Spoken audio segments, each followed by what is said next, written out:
যখন মক্কা থেকে হিজরত করবেন ওই সময় বারবার কাবার দিকে তাকিয়েছিলেন আর বলতেছিলেন, ওরে কাবা, আমার তো যাইতে মন চাই না, আমার মন চায় তোর সামনে দাঁড়িয়ে আমার মাওলাকে সিজদা দিব, আমি যাইতে চাই না, এই মায়ের ভূমি মাতৃভূমি আমি ছাড়তে চাই না। ও কাবা, তোর এলাকার মানুষগুলো বেশি ভালো না। নবীজি এই কথা বলে আর চোখের পানি ফেলে এমন সময় আমার আল্লাহ তাআলার দরিয়া জোশ মেরে গেছে। আল্লাহ তাআলা জিবরাইলকে পাঠায় দাও, জিবরাইল যাও যাও আমার হাবিবকে সান্ত্বনা দিয়ে আসো। নবী গো আপনি যান, আল্লাহ তাআলা আজকে যেভাবে আপনি রাতের বেলায় গোপনে যাইতেছেন, আল্লাহ তাআলা আপনাকে বীরের বেশে এই মক্কাকে আপনার জন্য উন্মুক্ত করে দিবেন। বলেন সুবহানাল্লাহ। এই জান্নাতের বাগানে যে আসার এবং বসার যে ফজিলত রয়েছে, এই হাদিসটা আমাকে বলতেই হচ্ছে কতটা গুরুত্বপূর্ণ এই জালিস রহমান, এই জান্নাতের বাগানটা। আল্লাহর নবী বলেন, লা ইয়াকুদু কওমুন ইয়াযকুরুনাল্লাহ ইল্লা হাফাতুহুমুল মালায়েকা ওয়া গাশিয়াতুহুমুর রাহমাহ ওয়া নাযালাত আলাইহিমুস সাকিনাহ ওয়া যাকারাহুমুল্লাহু ফীমান ইনদা রাব্বি। আল্লাহর রাসূল সাল্লাল্লাহু আলাইহি ওয়াসাল্লাম বলেছেন, দুনিয়ার ভিতরে যেখানে আল্লাহ রাব্বুল আলামিনের নাম উচ্চারণ করা হবে, আল্লাহ রাব্বুল আলামিনের বরত্বের কথা বলা হবে, জাত ও ইজ্জতের কথা বলা হবে, জান্নাতের কথা বলা হবে, জাহান্নামের কথা বলা হবে, যেখানে মুসলমানদেরকে উদ্দেশ্য করে পরকাল জিন্দেগি কিভাবে সংশোধন করতে পারে এই কথাগুলো যে জায়গার ভিতরে বলা হবে, আমার আল্লাহ তাআলার রাসূল বলেন, ইল্লা হাফাতহুমুল মালায়েকা, আল্লাহ পাক রব্বুল আলামিনের ফেরেশতারা ওই বান্দাদেরকে চতুর্দিক দিয়ে ঘেরাও করে রাখে। বলেন সুবহানাল্লাহ। ওয়াগাশিয়াতুহুমুর রাহমা। এ মুসলমান, আল্লাহ নবী ডাক দিয়ে বলে, হে ঈমানদার শোনো, যেই জায়গার ভিতরে আল্লাহ তার রাসূলের কথা বলা হবে, জান্নাত জাহান্নামের কথা বলা হবে, ওই জায়গাটার দাম কত বেশি জানো? বৃষ্টির মতো আল্লাহ পাক রব্বুল আলামিন আসমান থেকে তাদের জন্য রহমত বর্ষণ করা শুরু করে দেয়। বলেন সুবহানাল্লাহ। ওয়া নাযালাত আলাইহিমুস সাকিনা ওয়া যাকারাহুমুল্লাহু ফীমান ইনদা রাব্বি। ও মুসলমান ঈমানদার, আমরা যারা এই জান্নাতের বাগানের ভিতরে বসেছি তাদের দাম কত বেশি, কত বেশি। আল্লাহর রাসূল বলে, বান্দারে, ফেরেশতারা তোমাদেরকে ঘেরাও করে রেখে দিয়েছে। এই ঘেরাও করে রাখার পর একজন ফেরেশতার কাঁধে আরেকজন ফেরেশতা দাঁড়িয়ে গেছে। এইভাবে যাইতে যাইতে একেবারে আসমান পর্যন্ত ফেরেশতারা, আল্লাহ তাআলার আরশ পর্যন্ত ফেরেশতারা চলে যায়। মুসলমান ভাইয়েরা আমার, আল্লাহ তাআলার আরশ পর্যন্ত যখন ফেরেশতারা চলে যায়, ঘেরাও দিয়ে রাখে, আল্লাহ তাআলা দেখার পরেও ফেরেশতাদেরকে বলো, আমার ফেরেশতারা কি ব্যাপার, তোমরা এত সুন্দর করে ঘেরাও করে কি রেখে দিয়েছ? ফেরেশতারা ডাক দিয়ে বলে, ইয়া রাসূলুল্লাহ, ইয়া হাবিবাল্লাহ, তাকায় দেখো দুনিয়ার ভিতরে, জান্নাতের বাগানের ভিতরে, জালিস রহমানের ভিতরে তোমার বান্দারা কত সুন্দর করে বসে আছে। বলেন সুবহানাল্লাহ। আল্লাহ রাব্বুল আলামিন সঙ্গে সঙ্গে বলো, ফেরেশতারা ওইখানে যারা বসে আছে তারা কি চায়? ও ফেরেশতারা, তারা কি চায়? ফেরেশতারা বলে, ও আল্লাহ, তারা তোমাকে ভালোবাসে, তোমার ভালোবাসা চায়, তোমার মহব্বত চায়। আর কি চায়? ফেরেশতারা বলে, ও আল্লাহ, তোমার জান্নাত তারা কামনা করে। আল্লাহ তাআলা বলে, ও ফেরেশতারা আর কি চায়? ফেরেশতারা ডাক দিয়ে বলে, ইয়া আল্লাহ, তারা যে গুনাহ করেছে, গুনাহ থেকে মাপ চায়। আল্লাহ তাআলা বলে, ও ফেরেশতারা তারা আর কি চায়? ফেরেশতারা বলে, ও আল্লাহ, তোমার জাহান্নাম থেকে তারা নাজাত চায়। বলেন সুবহানাল্লাহ। আল্লাহ রাব্বুল আলামিন বলে, ও ফেরেশতারা তারা যে আমি আল্লাহর ভালোবাসা চায়, আমার জান্নাত চায়, গুনাহ মাপ চায়, জাহান্নাম থেকে নাজাত চায়। তারা কি আমি আল্লাহকে দেখেছে? বলে না দেখে নাই। জান্নাত দেখেছে? না তাও দেখে নাই। জাহান্নাম দেখেছে? বলে না না জাহান্নামও দেখে নাই। ও ফেরেশতারা তোরা সাক্ষী থাক, বাড়িতে সুন্দর বিছানা থাকার পরেও, সুন্দর আয়োজন থাকার পরেও মাটির উপর থেকে কুয়াশা পড়তেছে এমন একটা জায়গার ভিতরে যে সমস্ত বান্দারা বসে আছে, ওই সমস্ত বান্দারা যারা আমি আল্লাহর ভালোবাসা চায়, আমি আল্লাহর মহব্বত চাই, যারা আমি আল্লাহর জান্নাত চাই, আমি আল্লাহর নাজাত চাই, জাহান্নাম থেকে পানাহ চাই, ফেরেশতারা সাক্ষী থাকা আমি আল্লাহ তাদেরকে আমার প্রিয় বান্দা হিসেবে কবুল করে নিলাম। আমি আল্লাহ তাদের জন্য জান্নাতের ফয়সালা করে দিলাম। আমি আল্লাহ জাহান্নাম থেকে নাজাত করে দিয়ে তাদের জীবনের সমস্ত গুনাহগুলো মাফ করে দিলাম। চিল্লায় বলেন সুবহানাল্লাহ। তাহলে আমরা যারা এখানে বসেছি আমরা কি লাভবান হয়েছি নাকি আমরা ক্ষতিগ্রস্ত হয়েছি? এখনো যারা বাহিরে বসে আছেন তারা কি লাভবান, তাই না? ও মুসলমান ইমানদার, আজকে আমি এই গ্রামের প্রত্যেকটা মানুষকে উদ্দেশ্য করে বলতে চাই, এত সুন্দর একটা মাদ্রাসা হয়েছে, মাদ্রাসার উপলক্ষে আজকে বাৎসরিক আয়োজন করা হয়েছে, মাহফিলের আয়োজন করা হয়েছে। মাহফিলের আয়োজনকে কেন্দ্র করে তুমি, তোমার সন্তান, তোমার বিবি, তোমার আত্মীয় জীবন করে খুশি হয়েছ। ঠিক তেমনি তোমার যারা এই দুনিয়াতে যারা তোমাকে কত কষ্ট করে কুলে করে কত আদর যত্ন মহব্বত করে ভালোবেসে যেই সমস্ত ব্যক্তিরা তোমাদেরকে মানুষের মতো মানুষ বানাইছে, যারা নিজে না খাইয়া তোমাদেরকে খাওয়াইছে, যারা নিজেরা না পইরা তোমাদেরকে পড়িয়েছে, খাওয়াইয়া পড়াইয়া তোমাদেরকে খাওয়াইয়া পড়ায় আনন্দ পাইছে, ওই সমস্ত ব্যক্তিরা আজকে দুনিয়ায় নাই। অন্ধকার কবরের ভিতরে তারা চলে গেছে। ওই কবর থেকে তারাও খুশি হয়ে আছে, কবর থেকে চাতক পাখি নেয় তাকায় আছে। হারে আমার গ্রামে আজকে মাহফিল হইতেছে, আমার আদরের সন্তান বাড়িতে বসে না থেকে ওই জালিসুর রহমানের ভিতরে যাবে, উলামায়ে কেরামের কথা শুনবে, কোরআন হাদিসের কথা শুনবে, আল্লাহ তাআলার কথা সেখানে শুনবে। শোনার পরে আমার সন্তানগুলো, আমরা অন্ধকার কবর আছি, কবরের অবস্থা কি তারা জানে না। ওই কবরের জন্য আমি মা, আমি বাবার জন্য আমার সন্তান চোখের পানি ফেলে দোয়া করবে, যার দোয়ার কারণে আল্লাহ রাব্বুল আলামিন আমাদের কবর আযাবকে মাফ করে দেবেন। বলেন সুবহানাল্লাহ। আজকে যারা এখনো বাহিরে আছেন, কারো না কারো, কেউ না কেউ, মা বাবা ভাই বোন প্রতিবেশী আপনজন, কেউ না কেউ অন্ধকার কবরে আছে। কথা বলেন ঠিক কিনা? কথা বলেন আছে না? প্রত্যেকেরই আছে।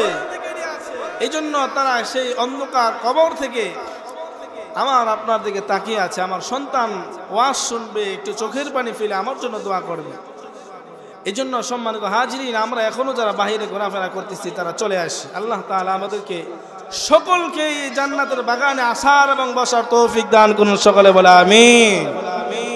সম্মানিত হাজিরিন, আমি আপনাদের মুখে যে আয়াত কারিমা পাঠ করেছি এবং একখানা হাদিস পাঠ করেছি, এই আয়াত এবং হাদিসের উপরে আমি আপনাদের সামনে অল্প কিছুক্ষণ সময় কিছু আলোকপাত করার চেষ্টা করব ইনশাআল্লাহ। আল্লাহ তাআলার দরবারে দোয়া করি আমাকে বলার সুযোগ করে দিন এবং আপনাকে ধৈর্য সহকারে শোনার তৌফিক দান করুন। সকলে বলে আমিন। সম্মানিত হাজিরিন, আল্লাহ পাক রব্বুল আলামিন আমাদেরকে দুনিয়ায় পাঠিয়েছেন অল্প কিছু হায়াত দিয়ে। হায়াত একদম অল্প সময়ের জন্য দুনিয়ায় পাঠিয়েছেন। কেন পাঠাইছেন? আল্লাহ তাআলার উদ্দেশ্য কি? আল্লাহ রাব্বুল আলামিন বলেন, আল্লাযী খালাকাল মাউতা ওয়াল হায়াতা লিয়াবলুয়াকুম আইয়ুকুম আহসানু আমালা। ও আমার বান্দা, আমি তোমাদেরকে সৃষ্টি করেছি অল্প হায়াত দিয়ে, পরকাল জিন্দেগি, বিশাল জিন্দেগি, সেই জিন্দেগির জন্য কিছু পাথেয় উপার্জন করার জন্য। দেখি আমার বান্দা, আমি আল্লাহকে খুশি করার জন্য, সন্তুষ্ট করার জন্য আমার বান্দা কতটুকু পরিমাণ আমাকে ভালোবেসে সে উত্তম আমলটা করতে পারে। যে আল্লাহ তাআলা পাঠাইলেন উত্তম আমল করার জন্য, দুনিয়াতে এসে সেই আল্লাহ তাআলার যে বাস্তবায়ন, যে উদ্দেশ্য পাঠাইছেন, সেই উদ্দেশ্য আমরা ভুলে গিয়ে নিজের উদ্দেশ্য বাস্তবায়ন করার জন্য ব্যস্ত হয়ে গেছি। কথা বলেন ঠিক কিনা? আমার কথা কি বুঝতে পারেন? বোঝা যায়? কথা বলতে হবে বাবাজিরা। এটা কি গুরুস্থান নাকি মাহফিলের ময়দান? এটা কি গুরুস্থান না মাহফিলের ময়দান? কবর জিয়ারত করলে কি যাদের জন্য জিয়ারত করেন, যাদের জন্য দোয়া করেন, তারা কথা বলে? হ্যাঁ, কথা বলে না। কিন্তু জনসমাবেশ যেখানে হয় কথা বলে না? কথা বলতে হবে। আমার সঙ্গে সঙ্গে আপনাদের কথা বলতে হবে, না হয় আমার ভিতর থেকে স্পিড জজবা তৈরি করে দিবেন আল্লাহ তাআলা। সম্মানিত হাজিরিন, আল্লাহ তাআলার উদ্দেশ্য বাদ দিয়ে আমি আমার নিজের উদ্দেশ্যকে বাস্তবায়ন করার জন্য ব্যস্ত হয়ে গেছি, ঠিক কি না?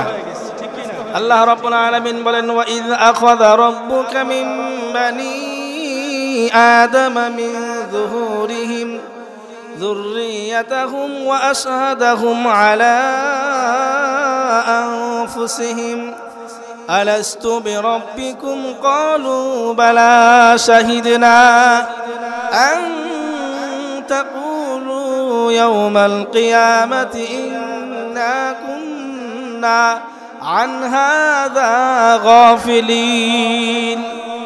আল্লাহ তাআলা বলেন, ও আমার বান্দা শোনো, আমি তোমাদেরকে দুনিয়াতে পাঠানোর আগে আমি তোমাদেরকে একটা জায়গায় সকলকে একত্রিত করে আমি জিজ্ঞাসা করেছিলাম, আলাস্তু বিরাব্বিকুম, আমি কি তোমাদের রব না? আমি কি তোমাদের স্রষ্টা নাই? কথাগুলো খেয়াল করবেন ভালো করে, মাঝখানে কথা বলেন না। ওয়াজ শুনতে আসছেন, একটু ওয়াজ শুনেন বাবাজিরা। আমি কি তোমাদের রব না? এই দুনিয়াতে পাঠানোর আগেই একটা জগতে, রূহের জগতে, আলমে আরওয়াহের ভিতরে আল্লাহ তাআলা একত্রিত করে প্রত্যেকটা মানুষকে জিজ্ঞাসা করেছিলেন, আলাস্তু বিরাব্বিকুম, আমি কি তোমাদের রব না? তখন সকলেই বলেছিলেন, ক্বালু বালা, ক্বালু বালা। ও আল্লাহ, নিঃসন্দেহে আপনি আমাদের রব, আপনি আমাদের স্রষ্টা, আপনি আমাদের মালিক। এই কথা আমরা স্বীকার করেছিলাম। ও মুসলমান, জগৎ কয়টা আমরা জানি? জগৎ হচ্ছে পাঁচটা। এক নম্বর হচ্ছে আলমে আরওয়াহ, দুই নম্বর হচ্ছে আলমে ওয়াতন, মাতৃগর্ভ, তিন নম্বর হচ্ছে আলমে দুনিয়া, দুনিয়ার জগৎ, চার নম্বর আলমে বরজখ, কবর জগৎ, পাঁচ নম্বর আলমে আখিরাত, আখিরাতের জগৎ। আলমে আরওয়াহেতে কি করেছি, মায়ের গর্ভে কি করেছি, এর কি হবে না? আমাকে আপনাকে জিজ্ঞাসা করা হবে না। কিন্তু আমি আর আপনি আলমে দুনিয়ায় থেকে যা কিছু করেছি, আলমে বরজখ, কবরে দুনিয়া থাকার এবং দুনিয়াতে থাকার পরে যা কিছু করেছি, এর উপরে সেখানে ওয়াইটিং অবস্থায় থাকতে হবে। আমি যদি আপনার এসি বাসের টিকিট কেটে থাকি, তাহলে আমার যেখানে ওয়াইটিং রুম থাকবে সেখানে কি থাকবে? এসিওয়ালা থাকবে। যদি আমরা নন এসি বাসের টিকিট কাটি, সেখানে এসি ছাড়া থাকবে। অর্থাৎ কবরটা হচ্ছে ওয়াইটিং রুম। আল কবরু ইম্মা রাউযাতুম মিন রিয়াজিল জান্নাহ আও হুফরাতুম মিন হুফারিন নার। কবরটা হয়তো কারোর জন্য জান্নাতের একটা গর্ত হবে, অথবা জাহান্নামের একটা টুকরা হয়ে যাবে। এই জান্নাত, ও মুসলমান, 4 নম্বর আলমে বরজখ, 5 নম্বর হচ্ছে আলমে আখিরাত। এই আখিরাতের জগতে আমার আপনার জীবনের সমস্ত হিসাব নেওয়ার পরে ফয়সালা করে দেওয়া হবে। তো সম্মানিত হাজিরিন, আল্লাহ তাআলা আমাদেরকে রূহের জগতে সব কিছু একেবারে একত্রিত করে, সবাইকে একত্রিত করে আল্লাহ তাআলা বলেছেন, আমি কি তোমাদের রব না? এই কথা বলার পরে আবার কোরআনুল কারীমের ভিতরে আল্লাহ তাআলা বলেন, ওয়া আনযিরহুম ইয়াওমাল হাসরাতি ইয কুদিয়াল আমর ওয়া হুম ফি গাফলাতিন ওয়া হুম লা ইউমিনুন। ও মুসলমান, আল্লাহ তাআলা বলে দিলেন, আমার নবী, আমার বান্দাদেরকে জানিয়ে দিন, তোমাদের জন্য যখন চূড়ান্ত ফয়সালা হয়ে যাইবে, এই যে দুনিয়াতে আল্লাহ রাব্বুল আলামিন তোমাদেরকে পাঠানোর পরে ১৬ লক্ষ নবী রাসূল পাঠাইছেন, যুগে যুগে নবী রাসূল পাঠাইলেন, আল্লাহ তাআলা কিতাবও আমাদেরকে দিয়েছেন। এই নবী এবং কিতাব আসার পরে আল্লাহ পাক রব্বুল আলামিন সতর্ক করে দিয়েছেন। সতর্ক করে দেওয়ার পরে, এই মুসলমান, তারপরেও তোমরা যদি কিয়ামতের ময়দানে বলো, আল্লাহ আজকে যে তুমি আমাদের জন্য জাহান্নামের ফয়সালা করে দিলা, ওগো আল্লাহ আজকে যে আমাদের জন্য শাস্তির ব্যবস্থা করে দিলা, আল্লাহ দুনিয়ায় থাকা অবস্থায় আমরা তো গাফিল ছিলাম, আমরা তো জানতাম না, কেউ তো আমাদেরকে সতর্ক করে নাই। আল্লাহ রাব্বুল আলামিন তখন বলবে, বান্দা দেখ দেখ, আমার নবী 1500 বছর আগে দুনিয়া থেকে বিদায় হয়ে গেছে।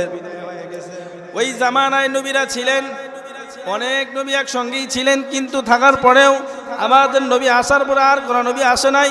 এই নবীর সময় মুসলমান বন্ধুরা আমার, আল্লাহ তাআলা বলে দিয়েছেন আল উলামা ওয়ারাসাতুল আম্বিয়া, উলামায়ে কেরাম হচ্ছে নবীদের ওয়ারিস। তারা তো প্রতিনিয়ত আমাকে আপনাকে মেসেজ দিতেছে, ভাই এই যে আল্লাহ তাআলা হায়াতে জিন্দেগি দিয়েছেন, এই হায়াতটা তোমাকে আমাকে আল্লাহ তাআলার দেওয়া জান এবং মাল আল্লাহ তাআলার ইচ্ছা অনুযায়ী খরচ করতে হবে। আল্লাহ তাআলার দেওয়া জান এবং মাল এবং হায়াত, এটা কি করতে হবে? আল্লাহ তাআলার ইচ্ছায় খরচ করতে হবে। মুসলমান বন্ধুরা আমার, আল্লাহ তাআলা কিয়ামতের ময়দানে যখন ফয়সালা করে দিবে, ওই সময় আমরা যদি সেখানে কাকুতি মিনতি করি, আল্লাহ তাআলার দরবারে বলি, আল্লাহ দুনিয়ায় থাকা অবস্থায় আমরা গাফেল ছিলাম, আমাদের কাছে কেউ মেসেজ দেয় নাই, কেউ বলে নাই নামাজ না পড়লে কি হবে, কেউ বলে নাই আমরা আল্লাহ তোমার সমস্ত বিধান না মানলে কি হবে, এই কথা কেউ বলে নাই। আল্লাহ পাক রব্বুল আলামিন বলে দিয়েছেন, বান্দা আগে থেকেই তোমাদের কাছে আমি নবী পাঠিয়েছি, কোরআন পাঠিয়েছি, কিতাব পাঠিয়েছি, যুগে যুগে নবীর ওয়ারিসদেরকে তোমাদের কাছে পাঠাইছি। সুতরাং কিয়ামতের ময়দানে তোমরা যতই অজুহাত দেখাও না কেন, যতই যুক্তি খাটাও না কেন, কোনো অজুহাত এবং কোনো যুক্তি খাটবে না। তাহলে আল্লাহ তাআলা কেন পাঠাইছেন? ওমা খালাকতুল জিন্না ওয়াল ইনসা ইল্লা লিয়াবুদুন। আল্লাহ তাআলা বলেন পাঠাইছি শুধু আমি আমার গোলামি করার জন্য, আমার ইবাদত করার জন্য, তোমরা তোমাদের উদ্দেশ্য হাসিল করার জন্য পাঠাইনি। আজকে মুসলমান বন্ধুরা আমার, দুনিয়াতে আমি আর আপনি যত কিছুই পাই না কেন, সব কিছু পাওয়ার পরেও টাকা পয়সা ধন দৌলত বাড়ি গাড়ি নারী মিল ফ্যাক্টরি ইন্ডাস্ট্রি যত কিছু আছে, সব পাওয়ার পরেও আমাদের কি হয় না? ইচ্ছা বা আকাঙ্ক্ষা পূর্ণ হয় না। বন্ধুরা আমার রাসূল বলেন, আল্লাহ তাআলা কোরআনুল কারীমের ভিতরে বলে দিয়েছেন, দুনিয়ার ভিতরে এমন কেউ নাই যাকে আমি পরিপূর্ণ সুস্থতা দান করব, পরিপূর্ণ করে দেব। দুনিয়ার ভিতরে এমন কেউ নাই যাকে আমি আত্মাটা পরিপূর্ণ করে দেব, এমন কাউকে দেওয়া হবে না।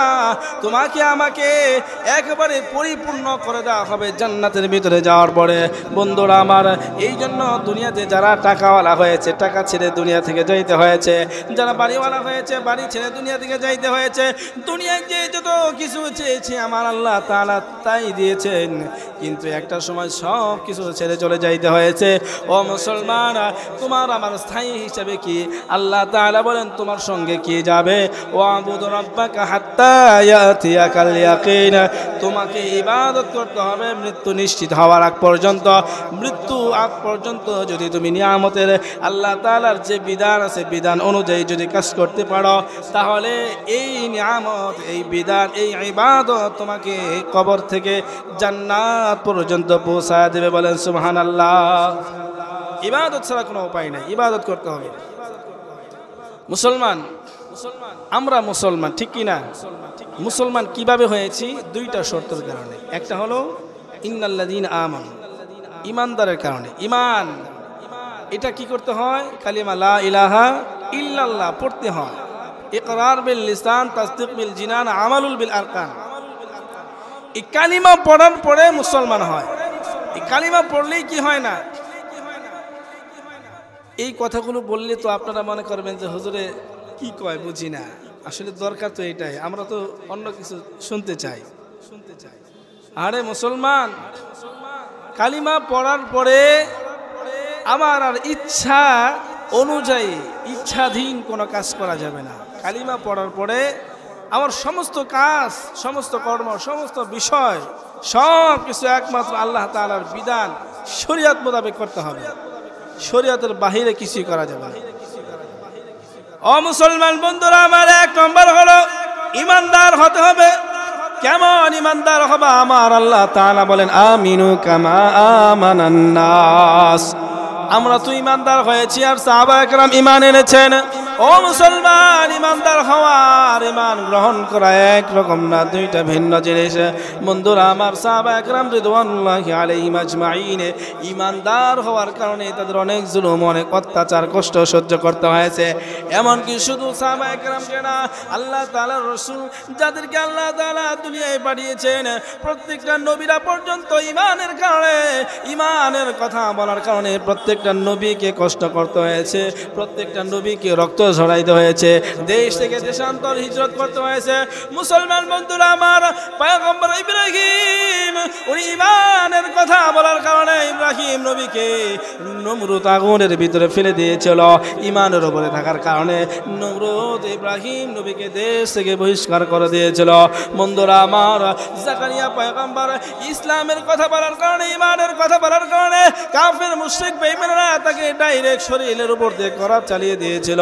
ও মুসলমান বন্ধুরা আমার, হযরত ঈসা আলাইহিস সালাতু ওয়াস সালাম আল্লাহ তাআলার কথা বলার কারণে, ঈমানের কথা বলার কারণে খ্রিস্টানরা তাকে কি করতে চেয়েছিল? মারতে চেয়েছিল। এরপরে আল্লাহ পাক রব্বুল আলামিন তাকে আসমানে উঠাই নিয়েছেন। ঠিক তেমনি আমার আপনার পয়গম্বর সরকার দু আলম নবী, বিশ্ব নবী মুহাম্মদুর রাসূলুল্লাহ সাল্লাল্লাহু আলাইহি ওয়াসাল্লাম উনিও ঈমানের কথা বলার কারণে, তাওহীদ, রিসালাত, আখিরাতের কথা বলার কারণে এই নবীর উপরে জুলুম, অত্যাচার করা হয়েছে। বন্ধুরা আমার, আমার আপনার পয়গম্বর 40টা বছর পর্যন্ত মক্কায় বসবাস করলেন। মক্কায় থাকা অবস্থায় 40টা বছর হওয়ার আগ পর্যন্ত কাফের মুশরিকরা বিশ্ব নবী মুহাম্মদুর রাসূলুল্লাহকে তারা কি বলতেন? আল আমিন বলতেন, বিশ্বাসী বলতেন। আল্লাহর নবীকে তারা ব্যাংক হিসেবে মানতেন, আল্লাহর রাসূলকে মহব্বত করতেন, ভালোবাসতেন। মুসলমান বন্ধুরা আমার, আল্লাহ পাক রব্বুল আলামিন বিশ্ব নবীকে যখন ও মুসলমান নবুয়ত দান করলেন, নবুয়ত দেওয়ার পরে আল্লাহর রাসূল যখন সমাজের ভিতরে আসলেন, আসার পরে কালিমা দেওয়া শুরু করলেন। আল্লাহ তাআলা যখন বললেন ওয়া আনযির আশীরাতাকাল আকরাবিন, ও পয়গম্বর আপনার নিকটস্থ আত্মীয় স্বজন যারা আছে, প্রতিবেশী যারা আছে, ভাই বন্ধু বান্ধব আপনজন যারা আছে, তাদেরকে কি করেন? সতর্ক করেন, কালিমার দাওয়াত দেন। পয়গম্বর আরবি বিশ্বনবী মুহাম্মদুর রাসূলুল্লাহ সাল্লাল্লাহু আলাইহি ওয়াসাল্লাম আল্লাহ তাআলার ওয়ার্ডার পাইয়া পাহাড়ের উপরে উঠিয়া তার সম্প্রদায়কে যখন ডাক দিয়েছেন, ইয়া আইয়ুহাস সাবাহা, আমার সম্প্রদায়ের লোকেরা, ও আমার আত্মীয় স্বজনেরা, ও আমার চাচারা, ও আমার ভাইয়েরা, কে কোথায় আছো? আমি তোমাদেরকে সতর্ক করতেছি, সতর্ক করতে চাই। মুসলমান বন্ধুরা আমার, আল্লাহর পয়গম্বরের কথা শোনার পরে, দাওয়াত শোনার পরে মুশরিকেরা সবাই চলে গেছে পাহাড়ের পাদদেশে। আল্লাহর নবীকে দেখার পরে মুশরিকেরা বলে, মুহাম্মদ কি ব্যাপার? আমাদেরকে সকালবেলায় তুমি কেন ডেকেছ? আল্লাহর নবী বলেন, ও আমার সম্প্রদায়ের লোকেরা, আমি যদি তোমাদেরকে কোনো কথা বলি, আমি যদি তোমাদেরকে কোনো বিষয়ে সতর্ক করি, তোমরা কি আমার কথা মানবা? আমার কথায় সতর্ক হবা? বলে হ্যাঁ হ্যাঁ, তুমি কথা বললে মানবো, সতর্ক হব। বলে কেন মানবা? বলে মানবো এই জন্য, তুমি তো সত্যবাদী, তুমি তো কোনোদিন মিথ্যা কথা বলতে পারো না, তোমার থেকে আমরা কোনোদিন মিথ্যা পাই নাই, সুতরাং তুমি যেটা বলবা সেটা আমরা গ্রহণ করতে রাজি আছে। আমার আপনার পয়গম্বর যখন বললেন তোমরা দেব দেবীর পূজা ছেড়ে একমাত্র আল্লাহ তাআলার উপর ঈমান আনো, একমাত্র আল্লাহ তাআলার উপর ঈমান আনো, যিনি বলেন আল্লাহ, আসমান বানিয়েছেন যিনি, তিনি হলেন আল্লাহ, চন্দ্র যিনি বানিয়েছেন তিনি হলেন আল্লাহ, জমিন যিনি বানিয়েছেন তিনি হলেন আল্লাহ, সব কিছু যিনি বানিয়েছেন তিনি হলেন আল্লাহ। এই কথা বলার পরে আল্লাহর রাসূল এই কথা বলার পরে তার আপনজন আত্মীয় স্বজন বললেন, ও মুহাম্মদ তাব্বান লাকা লিহাযা জামাতানা, এই কথা বলার জন্যই কি তুমি আমাদেরকে ডেকেছ? ধ্বংস হও মুহাম্মদ, তুমি ধ্বংস হয়ে যাও। ও মুসলমান বন্ধুরা আমার, আজও যদি সমাজের ভিতরে আল্লাহর রাসূলের কথা অনুসরণ করে পয়গম্বর যেমন করে তাদেরকে জাহান্নামের আগুন থেকে বাঁচানোর জন্য এই দাওয়াত করলেন, এই আহ্বান জানাইলেন, আজকে আমরা যদি উলামায়ে কেরাম মাহফিলের মঞ্চ থেকে মসজিদের মেম্বার থেকে যদি আমরা বলি, ও মুসলমান ভাইয়েরা আমার, তোমরা সুদ ছেড়ে দাও, ঘুষ ছেড়ে দাও, জানাবি বিচার ছেড়ে দাও, পর্দায় থাকো, আল্লাহর হুকুম মানো, বেপর্দায় চইলো না, আল্লাহর হুকুম রোজা ছাইরো না, যাকাত দেওয়া থেকে বিরত থাকো না, যাকাত দিতে থাকো, হজ করো, 5 ওয়াক্ত নামাজ পড়ো, আল্লাহ তাআলার সমস্ত বিধান মানো। ওই সময় এক শ্রেণীর মানুষ বলবে নামাজ পড়া, হজ করা, যাকাত দেওয়া এগুলো সবার জন্য না, এক শ্রেণীর মানুষ করবে আর সবাই করতে হবে না। আজকে মুসলমান পর্দার কথা বললে কিছু মানুষ বলে হুজুররা নারীদের উপরে জুলুম করে। আজকে যদি বলে কোরআন শিক্ষার উপরে আমরা কি করি, জোর প্রয়োগ করে, তখন কোরআন শিক্ষাকে তারা সাধারণ শিক্ষা মনে করে। কোরআন শিক্ষা যেই দেশে 90%-এর উপরে মুসলমান রয়েছে, এই দেশের শিক্ষা ব্যবস্থা এমন হয়েছে, ও মুসলমান কোরআন শিক্ষা এটা তোমাদের জন্য সাধারণ একটা সিলেবাস ধরা হয়েছে। চাইলে তুমি কোরআন শিখতে পারো, চাইলে কোরআন সাবজেক্ট গ্রহণ করতে পারো, চাইলে কোরআন শিক্ষা বা সাবজেক্ট ছেড়ে দিতে পারো, এটা তোমার ব্যক্তিগত একটা পার্সন। ও মুসলমান, যেখানে আমার আপনার আখিরাতের সফলতার মেন চাবিকাঠি, যেটা মেন গাইডলাইন, যেটা আল্লাহ তাআলা সর্বশেষ হিসেবে যেই কিতাব নাযিল করে দিয়েছেন, আসমানি কিতাবের ভিতরে সবচেয়ে যেই কিতাব দামি, ওই কিতাব আমার আর আপনার জন্য আল্লাহ তাআলা দিলেন। ও মুসলমান, কিতাবটা কত দামি জানো? আমার আর তোমার নবীকে আল্লাহ তাআলা দিয়েছেন মুজিজা হিসেবে। ও বন্ধুরা আমার, আদম নবীকে যেই মুজিজা আল্লাহ তাআলা দিয়েছেন, আদম নাই, মুজিজাও শেষ হয়ে গেছে। নূহ নবীকে যেই মুজিজা দিয়েছিলেন, নবী নূহ নাই, তার মুজিজাও নাই। ইব্রাহিম নবীকে যেই মুজিজা দিয়েছিলেন, ইব্রাহিম নবীও নাই, মুজিজাও নাই। মুসা নবীকে যেই মুজিজা দিয়েছিলেন, নবীও নাই, মুজিজাও নাই। ও মুসলমান, ইদ্রিস নবীকে যে আল্লাহ তাআলা মুজিজা দিয়েছিলেন, উনিও নাই, নবীও নাই, নবীও নাই, মুজিজাও নাই। আল্লাহ তাআলা তাওরাত কিতাব যেই নবীর উপরে নাজিল করেছিলেন, মুজিজা দিয়েছিলেন, নবীও নাই। কিতাব আজকে উল্টা পাল্টা হয়ে গেছে, কিতাবের ভিতরে সত্যতা নাই। ও মুসলমান, ঈসা নবী নাই, ঈসা নবীকে আল্লাহ অনেকগুলো মুজিজা দিয়েছিলেন, নবীও নাই, মুজিজাও নাই।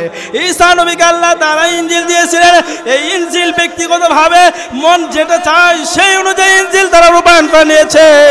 ও মুসলমান, কোরআন এত দামি, এত দামি, আমার আপনার আল্লাহ তাআলা বলে দিয়েছেন, ইন্না নাহনু নাযালনা যিকরা ওয়া ইন্না লাহু লাহাফিজুন। আমি এই কোরআন নাযিল করে দিয়েছি, এই কোরআনের হেফাজতের দায়িত্ব আমি আল্লাহর। ও মুসলমান, 1500 বছর হয়ে গেল প্রায়। এই 1500 বছর হওয়ার পরে এই কোরআনের একটা জের, একটা জবর, একটা পেশ, একটা নুক্তা, একটা হরফ, কোনো একটা হরফ পরিবর্তন করতে পারে নাই, পরিবর্তন করতে পারে নাই। কথা বলেন ঠিক কিনা? এই কোরআন আজকে আমাদের কাছে একেবারে সহজ হয়ে গেছে।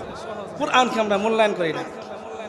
মুসলমান বন্ধুরা আমার, এই যে ইমানের কথা বললাম, ইমানের কারণে এমন জুলুম আর অত্যাচার সহ্য করতে হয়েছে। আমার আপনার পয়গম্বরকে জুলুম করা হয়েছে, আমার আপনার নবীর উপরে কাফের মুশরিকরা যেই নবীর উপরে মশা মাছি পড়া হারাম করে দিয়েছিলেন, কাফের মুশরিকরা পাথর মেরে সেই নবীর শরীরের দিকে রক্ত ঝরিয়েছেন। কথা বলেন ঠিক কিনা?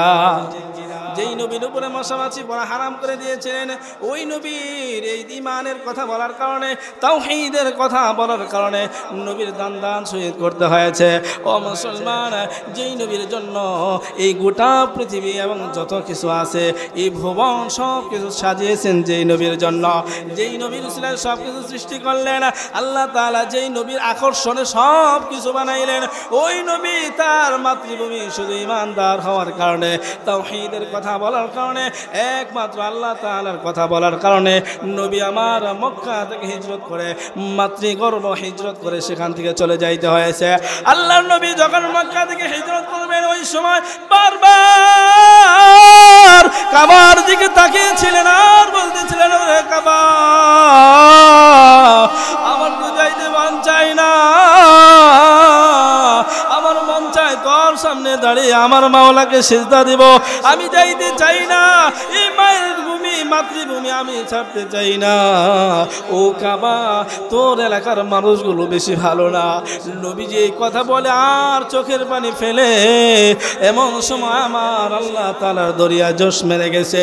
আল্লাহ তাআলা জিবরাইলকে পাঠায় দাও, জিবরাইল যাও যাও আমার হাবিবকে সান্ত্বনা দিয়ে আসো। নবী গো আপনি যান। আল্লাহ তাআলা আজকে যেভাবে আপনি রাতের বেলায় গোপনে যাইতেছেন, আল্লাহ তাআলা আপনাকে বীরের বেশে এই মক্কাকে আপনার জন্য উন্মুক্ত করে দিবেন। বলেন সুবহানাল্লাহ। ও মুসলমান ভাইরা আমার, সাহাবায়ে কেরাম রিদওয়ানুল্লাহি আলাইহিম আজমাইন ইমানের জন্য তারা জীবন দিয়েছে, তারা কত কষ্ট করেছে। আমি ছোট্ট একটা ওয়াকিয়া আপনাদের সামনে পেশ করতে চাই। মুসলমান বন্ধুরা আমার, আল্লাহর নবীর একজন সাহাবীর নাম হলো তার আব্দুল উজ্জা। এই আব্দুল উজ্জা মক্কার ভিতরে থাকা অবস্থায় আল্লাহর নবীকে ভালোবাসতো, মহব্বত করত। আব্দুল উজ্জা মুসলমান হবে হবে এই চিন্তা করতেছে, কিন্তু তার বাবা নাই, তার মা নাই, এতিম সন্তান, চাচার হাতে লালিত পালিত হন। আব্দুল উজ্জা একদিন তার চাচাকে বলো, চাচা একটু বলেন তো এই মক্কার ভিতরে আব্দুল্লাহর সন্তান মুহাম্মদ সেই লোকটা কেমন? আব্দুল উজ্জার চাচা বলেছে, ও ভাতিজা, মক্কার ভিতরে সবচাইতে এই লোকটাই হলো সবচাইতে ভালো সত্যবাদী। আব্দুল উজ্জা ডাক দিয়ে বলে, ও চাচা যদি সবচাইতে ভালো হয়, সবচাইতে যদি সত্যবাদী হয়, উনি যে ধর্মের কথা বলেন, আল্লাহ তাআলার কথা বলেন, দেব দেবীগুলো ছাড়তে বলেন, তাহলে চাচা তাহলে তার ধর্ম চলো গ্রহণ করে নেই, তার ধর্মটাই আমরা কবুল করে নেই, দেব দেবীর পূজা ছেড়ে দেই। আব্দুল্লাহ চাচা ডাক দেয়া বলো, আব্দুল্লাহ আমি তার ধর্ম গ্রহণ করব না, আমি তার ধর্ম গ্রহণ করব না। আব্দুল উজ্জা ডাক দিয়ে বলে, চাচা তুমি যেই ধর্ম গ্রহণ করবে না, আমি এই মুহাম্মদুর রাসূলুল্লাহ সাল্লাল্লাহু আলাইহি ওয়াসাল্লামের আনিত যেই ধর্ম রয়েছে ইসলাম ধর্ম গ্রহণ করে আমি মুসলমান হয়ে যাইতে চাই। আব্দুল উজ্জার চাচা বলে, ভাতিজা মুসলমান হওয়ার পরে এর পরিণতি কি হইবে তুই কি জানোস নে? আব্দুল উজ্জা বলে, না না চাচা কি হতে পারে আমি তো জানি না। আব্দুল উজ্জার চাচা বলে, ও ভাতিজা তুই যদি মুসলমান হস, আমি তোর সমস্ত সম্পত্তি থেকে বঞ্চিত করে দেব, তোকে এই বাড়ি থেকে বের করে দেব, একেবারে চিরতরে বঞ্চিত করে দেব। আব্দুল উজ্জা ডাকতে বলে, চাচা আমার কাছে সম্পদ বড় না, আমার সম্পর্ক বড় না, এই বাড়ি বড় না, আমার কাছে সব চাইতে বড় হলো আমার আল্লাহ। আমার আল্লাহর ভালোবাসা আমার কাছে সবচাইতে বেশি প্রিয়। আমি আমার রাসূলের উপরে ঈমান এনেছি, তিনাকে আমি বেশি মহব্বত করে। ও মুসলমান, আব্দুল উজ্জার চাচা বলে, ঠিক আছে যেই তো তুই মুসলমান হয়েছস, এই মুহূর্তে সম্পত্তি থেকে বঞ্চিত করে দিলাম, সম্পর্ক আমি তোর থেকে আলাদা করে নিলাম।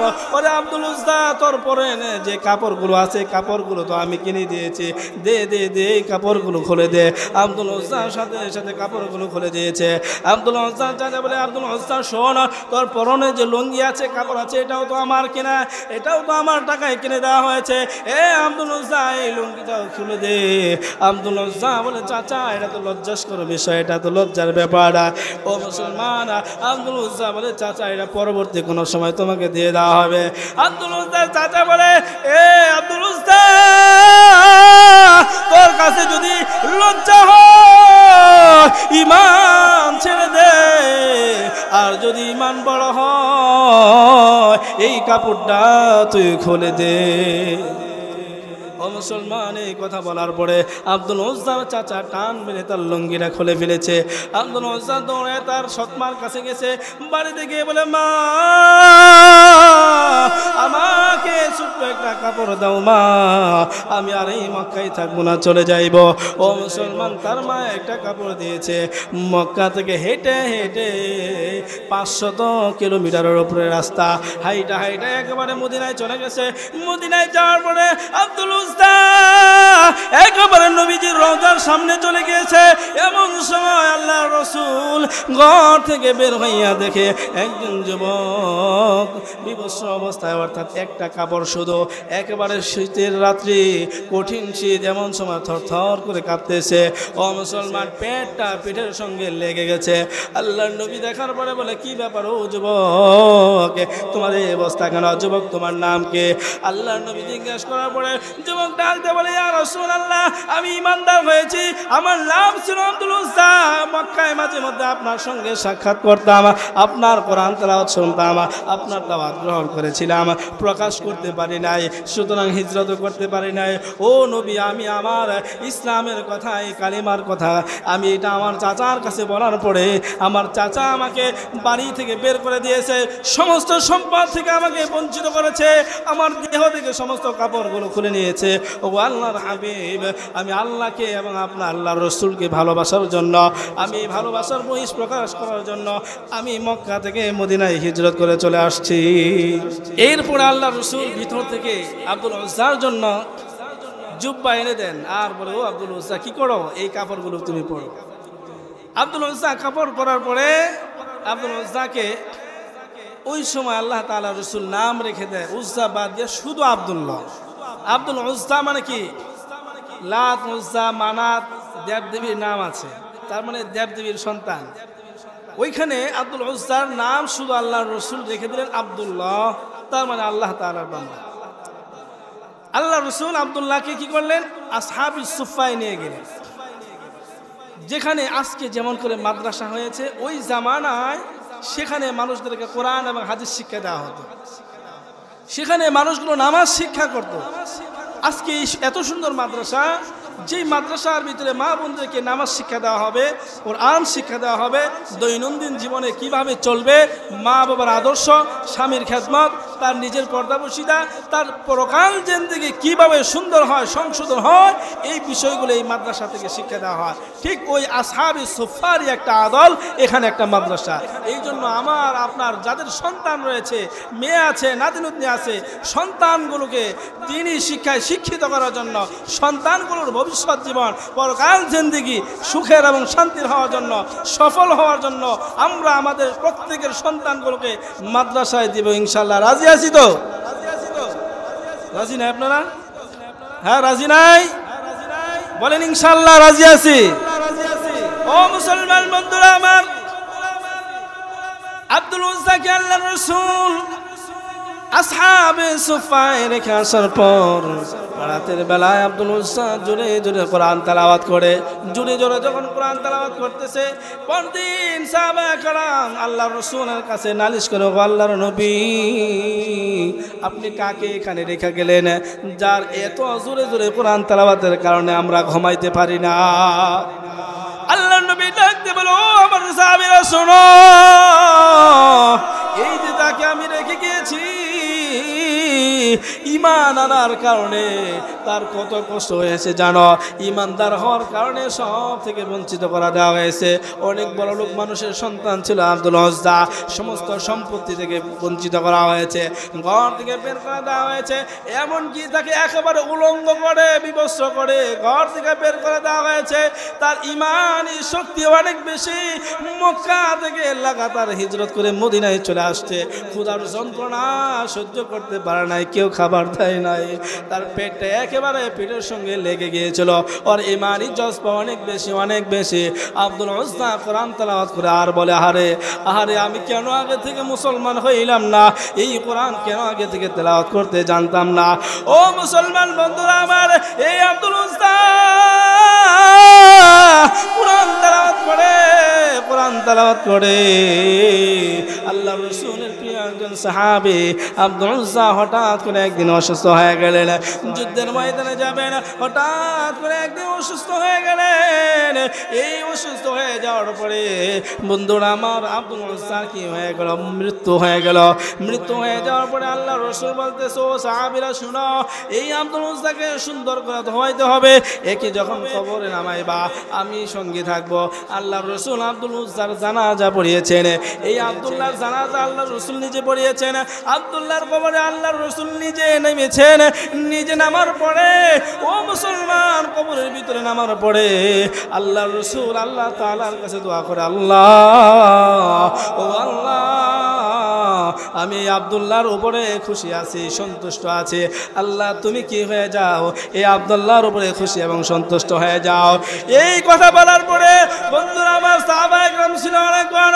আবু বকর সিদ্দিক ডাক দিয়ে বলে, আল্লাহ আমার নসিবটা যদি এমন হইতো কবরের ভিতরে আমার রাসূল নামবে আর আমার রাসূল আমার জন্য আল্লাহর কাছে বলবে, আল্লাহ আমি আবু বকরের জন্য আবু বকরের উপরে সন্তুষ্ট আছি, তুমিও সন্তুষ্ট হয়ে যাও। এই কথা স্মরণ করে আবু বকর সিদ্দিক চোখের পানি ফালায়। ও মুসলমান, তুমি আর আমি আল্লাহর রাসূলের উম্মত, তোমাকে আমাকেও কবরে রাখা হবে। কবরে রাখার পরে তখন বলা হবে বিসমিল্লাহি ওয়া আলা মিল্লাতি রাসূলিল্লাহ।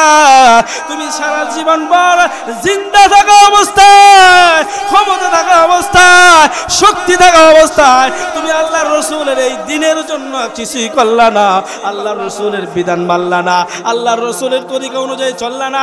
মরার পরে যখন তোমাকে কবরে রাখা হবে বিসমিল্লাহি ওয়া আলা মিল্লাতি রাসূলিল্লাহ, যত কিছুই বলা হোক না কেন আল্লাহর রাসূলের যে উম্মত, জিন্দা উম্মতে কোনো কাজে লাগে নাই, মরার পরে ওই মুর্দা উম্মত দিয়ে রাসূলের কি কাজে লাগবে? কি বলেন, কাজে লাগবে? তাহলে আল্লাহর রাসূলের আদর্শ কখন করতে হবে? জিন্দা থাকা অবস্থায়। আল্লাহ তাআলা আমাদের এই কথাগুলোর উপরে আমল করার তৌফিক দান করুন। সকলে বলে আমিন।